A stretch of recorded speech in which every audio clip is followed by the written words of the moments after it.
தட்டை, சீடை, முறுக்கு, ரிப்பன் பக்கோடா, அதிரசம், என்ன வேணாலும் செய்யுங்க. ஒரே ஒரு 5 லிட்டர் இதய மந்த்ரா கடல் எண்ணெய் பேக் ஒரு மாசம் முழுசுக்கும் அத்தனை சமையல் முடிச்சு விடலாம். இதய மந்த்ரா.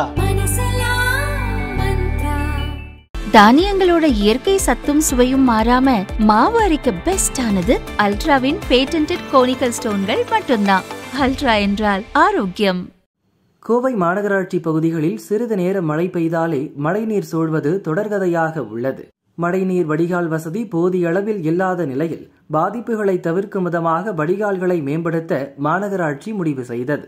இதற்கென கன்சல்டன்ட் நிறுவனம் மூலமாக 2 ஆண்டுகளுக்கு முன்பு விரிவான திட்ட அறிக்கை தயாரிக்கப்பட்டது. மத்திய மண்டலம், காமராஜபுரம் உட்பட 5 முக்கிய இடங்களில் 13 கோடி ரூபாய் செலவில் மழைநீர் வடிகால் பணிகளும் நடந்துள்ளன. ஆனால் ஏற்கனவே உள்ள மழைநீர் வடிகால்கள் தூர்வாரப்படாமல் புதரண்டி கிடக்கிறது. இப்போது மேற்கு தொடர்ச்சி மலை பகுதியில் தொடர்ந்து கனமழை பெய்வதால் நொய்யல் ஆற்றில் வெள்ளப்பெருக்கு ஏற்பட்டுள்ளது. நொய்யல் ஆற்றிலிருந்து குளங்களுக்கு நீர் வர துவங்கியுள்ளது. வெள்ளலூர் ராஜவாய்க்கால் மற்றும் சேத்துமா வாய்க்கால் முழுமையாக தூர்வாரப்படாததால் உக்கடம் மற்றும் வெள்ளலூர் குளங்களுக்கு முழுமையாக தண்ணீர் வந்தடையவில்லை. செல்வபுரம் முத்துசாமி காலனி பகுதிக்கு பின்புற பகுதிகளில் வாய்க்கால் இன்னும் தூர்வாரப்படவில்லை. வெள்ளலூர் ராஜவாய்க்கால் செல்லும் வழிநெடுக புதர்மண்டி இருக்கிறது.